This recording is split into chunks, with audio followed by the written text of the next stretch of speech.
suppose I better start with this franchise somewhere at least.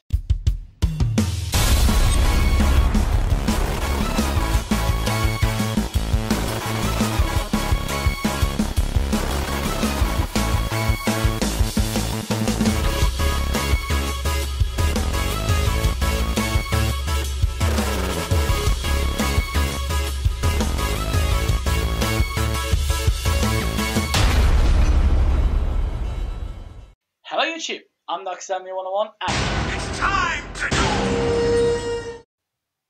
that was so much fun to say. Yu-Gi-Oh! I fucking loved Yu-Gi-Oh! Growing up. Matter of fact, I do keep collecting the cards, but I tend to stay away from stuff released post-GX. Everything after that point kind of became a metagame. You didn't keep up, you got beat up, simple as that. To be honest, that's kind of how it went with the show as well. Stopped paying attention after 5D started rolling out. But for what the original anime gave me, I have some cracking memories, and all of them fond. It was a trading card game anime, that can't be denied, but for that simple premise, they made something charming and unique that hasn't really been captured in other shows, even in its own spin-offs, which they keep churning out to a ludicrous level with even more ludicrous subtitles. I think the most recent one was subtitled Arc V, which is just... what? And I can confirm that there is a charm to the original Yu-Gi-Oh! That hasn't been captured by its own spin-offs, because I think we're on the 5th Yu-Gi-Oh! Spin-off right now, and we've had 3 movies made about the original cast. None of the others, just the original cast. I mean, Bonds Beyond Time does do GX and 5Ds as well, but that doesn't also excuse movies like Dark Side of Dimension. I honestly don't know why this exists. Like, I'm glad, question mark? But I'd like a reason, you know? Digimon Tri is happening because of the 15th anniversary of Digimon Adventure, Dragon Ball Super is happening because Battle of Gods and Resurrection F were super popular, heck, even Bonds Beyond Time was released because it was the 10th anniversary of the anime, so can somebody please tell me why this movie is a thing? Like, I know you shouldn't look a gift horse in the mouth, but why do I have this horse in the first place? Alright then, I guess it's time for us to get our game on. Shut up, I know it's the wrong anime, don't question me. Let's do Yu-Gi-Oh! Dark Side of Dimensions. So I know the original anime didn't have the worst animation in the world, but damn does this movie look fine as shit! I also like how they made everyone appear a little more aged up in this film. I mean, it's been a year since the end of the anime, so it's not that much, but Yugi definitely looks a little bit more like a Tem at this point. And do not get me started on Mokuba. I mean, Jesus. Boy, you were looking ace. Let me tell you, you are rocking that suit, young Kaiba. Everyone comes out of the redesign looking more or less how you'd expect them to. Apart from, well, Taya. I don't know what it is, but she comes across as very kind of... I don't know. It's recognizably Taya, but at the same time, she doesn't quite come out of the redesign as expected, you know? This movie is also funny in its own sort of way. I mean, it's not laugh out loud funny, but it's a sort of cheesy, charming, family-friendly style funny. You know, I got a few decent chuckles out of it. I smiled occasionally, you know, it's that kind of funny. One thing that did fill me with the most intense possible nostalgia was just the music they used in this movie. I mean, the anime had some cheesy, feel-good songs in there, but they also had some fucking cool songs as well. Hearing the Kaiba Corp music, aka Dual Madness, was such a blast from the past. I was so happy. Speaking of Kaiba, he is just my favourite part of this movie, purely because just how out of control his obsession with the Tem has gotten at this point. Like, Kaiba is reaching crazy ex-girlfriend levels of batshit insane with how much he obsesses about defeating a Tem once and for all. It is absolutely bloody mental. Also what's mental is his new bloody dual disc. The thing is literally wired into his brain just to make even the cards he uses in his deck holographic. Like, Jesus, Kaiba, calm the fuck down. Why does everything have to be freaking holograms and simulations and heads-up displays with you, Kaiba? You've gone fucking mental, alright? How much money did you spend making that thing? Especially in a world where apparently dual monsters is a passé fad. No joke, this is one of the things that doesn't really affect the plot all that much, but it just sort of confuses me. No one seems to care about dual monsters anymore. Like, everyone seems to have forgotten that Yugi was the king of games, Joe was technically a tournament-level duelist, having taken part in 3 major dueling tournaments over the course of the Yu-Gi-Oh! Anime, and won $10 million for participating in one of them. I mean, Joey does still care about his duel disc, but aside from that, nobody remembers that him and Yugi are tournament-level duelists. What the fuck? This movie just makes me laugh at the preposterousness of everything that goes on. I fucking love it. The movie starts off with a fitting display of the apparent vastness of the Yu-Gi-Oh! World. Fuck, it even shows us what I can assume are other universes, so now we've got a Yu-Gi-Oh! Multiverse to worry about. Great. Can't wait to see a franchise be made out of that idea. And all of this is a great way of putting in perspective how absolutely minuscule Kaiba's problems are in the cosmic scheme of things.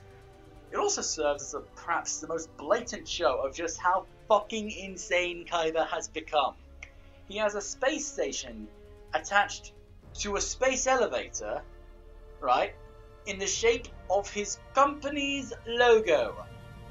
What the fuck, Kaiba? Mr. Kaiba, please, I'm begging you. The space elevator alone will cost us billions, and none of the base itself is architecturally sound. If you don't stop, Mr. Kaiba, we're looking at complete and total systems failure. Complete and total casualties. Bodies everywhere. This could be lawsuits out of the ass, Mr. Kaiba. This could bankrupt the company. Quiet, Roland. I'm too busy yelling at technicians about how to build space bottles properly. Yes, Mr. Kaiba. What is the freaking point of this space station anyway? Is this where Kaiba's going to build his fucking Death Star and conquer the galaxy? Or is he just going to stare at this hologram of the Millennium Puzzle for days on end? Knowing Kaiba, very likely that it's both. The next scene shows off the old gang getting together and discussing their future endeavours and what their plans are after high school finishes. I'm honestly surprised Bakura hasn't just straight up said, I'm going into 5 years of intensive therapy after what the Millennium Ring did to him, but whatever. It did make him stab his hand on a miniature castle after all. I mean, you can't blame a guy from assuming. FYI, if you are not, like, 100% on board, that's because this movie follows the manga's plots rather than the anime's, which is why they don't make references to Pegasus at all. Because, you know, he died at the end of Duelist Kingdom in the manga. The gang then ponder on a new character named Aigami, who they both remember and don't remember. And if you didn't realise from that not-so-subtle tidbit that he was an important character, boom, check out where he's sitting. That's the protagonist seat right there. Super important character, clearly. You know, just saying that has actually made me think, do you reckon there are, like, super disappointed high school graduates from Japan who have spent their formative high school years waiting to pilot a Gundam just because they were sat in that spot, back at a class right next to the window? Aigami is in fact an alias for the person known as Diva, master of a force known as the Plana, given to him and his following after a 10 return to the afterlife. A rather pointless alias, all things considered, because nobody even met him or heard of Diva at this point, so why does he bother to come up with the pointless facade of Aigami? I know, they don't ever explain why the flying fuck, this Plana thing, has reality warping cosmic powers and why Diva gets to be the one to control it. Feel sad and feel sorry for this movie. Just to be clear and upfront about this, everything about Diva as a character annoys the living hell out of me. That box he holds is overpowered as fuck and is never explained, nor is it explained as to why he has to control it when there are clearly others who have been trained to use it. He acts way too whiny and self-absorbed to be considered anything other than annoying. He takes the whole cube gimmick way too far, like, seriously, what even is that duel disc? He basically bot-fucks the Duel Monster rulebook, and by the end of it, well, I'll get to that later. And I don't mean to make light of a very serious, very distressing, and very dark issue here, but when I say that Diva butt-fucks the Duel Monster rulebook, the only way I can really get across how severely is by describing it as an anal raping of the Duel Monster rulebook. Look, I understand it's a meme at this point that the Yu-Gi-Oh! Card game is convoluted and overcomplicated. I get it. I understand that it's a meme, but I follow how to play the rules. I respect those rules, and I can follow along with it pretty well all the way up until the XYZ bullshit they brought in on Zexal. But what they do in this movie takes it all the way back to Season 1 of Classic Yu-Gi-Oh! Where they just make shit up. This movie introduces this weird, ridiculous, backwards-ass concept of dimension dueling, which essentially lets every player who takes part in a dimension duel break literally any rule in the book whenever they fucking want to. Like, apparently you can summon any monster of any level you want to the field, and can set their attack and defense points at will so long as they don't exceed the original point values. What is the point of that stipulation?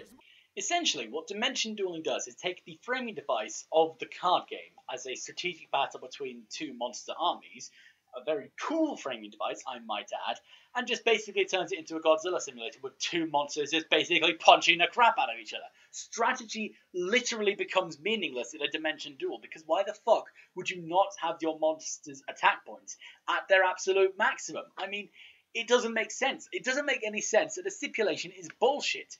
And you know what's also bullshit? Anyone who has a chance of beating Diva has to do it in a Dimension Duel, so they're automatically on the back foot. This is a brand new way of playing the card game that the series is based around, and only Diva knows how to fucking play it, apparently. What the fuck? So anyway, Diva is pretending to make nice with Yuki for some reason. Like, I genuinely don't understand why he is even in Domino. Like, the moment where Kaiba is told that Mokuba and the rest of Kaiba Corp have found the Millennium Puzzle, Diva instant transmits himself over there. Why were you in Domino, Diva? Explain, please. Wait a second. Wait. Kaiba's going to be traveling to Mokuba, and I think he's in Kaiba Corp Tower or whatever the hell he's built this time, so he's got a long way to travel. Please tell me he's going to be...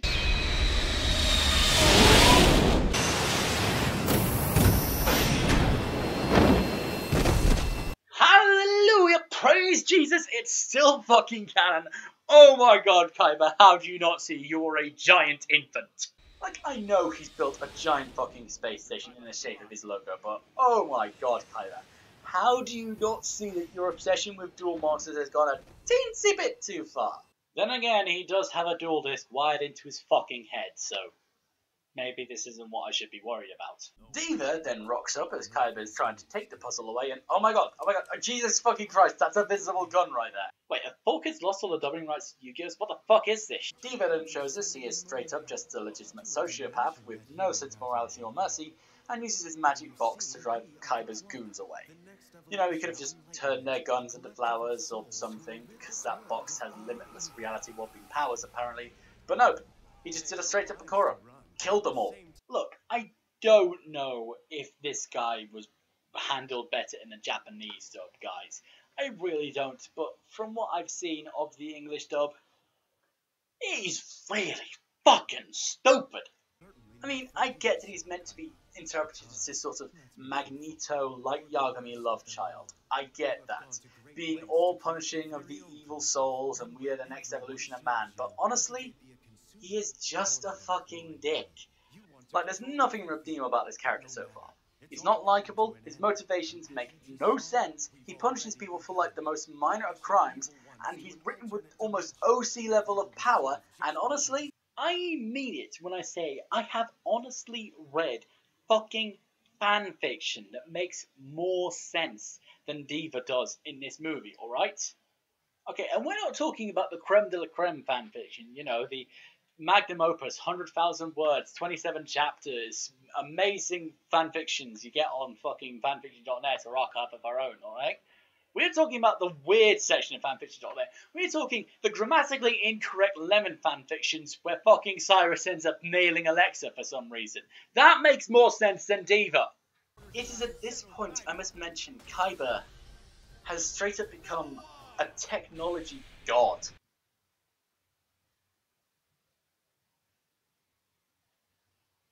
Right, let me see if I've got this. So, Kaiba banishes Diva's reality warping powers with a dual disc. He banishes this reality cosmic force with a dual disc that, I'm sorry to keep harping on about this, but I can't get over it. It's a dual disc that is wired into his fucking brain, and also, we've just found out, apparently just lives inside the collar of his coat. So Kaiba and Diva have a dimension duel, which I'm not even going to bother to critique, because quite frankly, it is some bollocks. Where, get this, despite being taken to the afterlife with a 10 and the card not even physically existing in our world, let alone in his desk, Kaiba actually fucking summons Obelisk the Tormentor. What the ever-loving crap. Also, quick little side note relating to Obelisk, has the strategic / collector's value of Obelisk the Tormentor just gone down since the end of the original anime? Or was I just incredibly fucking lucky to get a copy inside my Blu-ray? I mean, I'm genuinely curious, let me know. Diva manages to steal 2 pieces of the puzzle before Kaiba travels to his space elevator to have it assembled. Wait. Okay, yeah, I figured. Yeah, he's the only one up there, isn't he? Jesus fucking Christ, Kaiba does not want to get caught masturbating, does he? Also, you want to know why he's building the puzzle in space? So the pieces will float! That's the only reason. Mr. Kaiba, I'm struggling to understand. Why do we need this space station to begin with? So the pieces of the Millennium Puzzle will float while my ego-jerking computer in a completely overcomplicated machine constructs this 3,000-year-old brain teaser. Mr. Kaiba, we can recreate that effect down here on Earth, and we have staff on site purposely designed to jerk off your ego for you. What could you possibly need to be in space for any of this? Can you build and design a computer interface that reminds you periodically that you're the anime equivalent of Cyber Jesus? No. Exactly. Now keep your whore mouth shut. I have a white dragon to tame. I don't get paid enough for this. Diva gives one of his 2 stolen pieces of the Millennium Puzzle to his sister, who then gives it to Yugi because, frankly, only she seems to see how fucking mental Diva is right now. And it's at this point we get a bit of an explanation as to why Diva was in Domino. Because he wants to be an asshole to Bakura.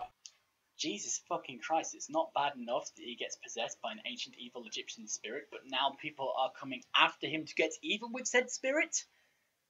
Does Diva not know how the Millennium Ring works, or is he just an asshole? Just remember what I'm talking about, Diva's just an asshole. We're then treated to a flashback of the night where Bakura first received the Millennium Ring. And honestly, this, 3-minute cameo of Yami Bakura as a child is a better antagonist than literally all of Diva in this film combined. Yami Bakura is simply a better villain. And if the movie had just fucking ran with that idea, this would have been a lot more enjoyable. Probably wouldn't have made as much sense, but as I've already said, Diva doesn't make as much sense as a Lemon fanfiction, alright? So anything is preferable. If Diva's meant to be protecting the Pharaoh from returning from the afterlife, then why not have him and his Plana Collective watching over the resting place of the Millennium items? Have them all be corrupted slowly but surely by having the lingering effects of the Millennium Ring. You don't have to throw Yami Bakura in there. You could still have Diva be the main bad guy, but just make him more compelling than this. Diva is just an asshole. I don't know, he's the villain of the movie. He's meant to be kind of an asshole, but no, he's on a whole nother level of assholery, alright?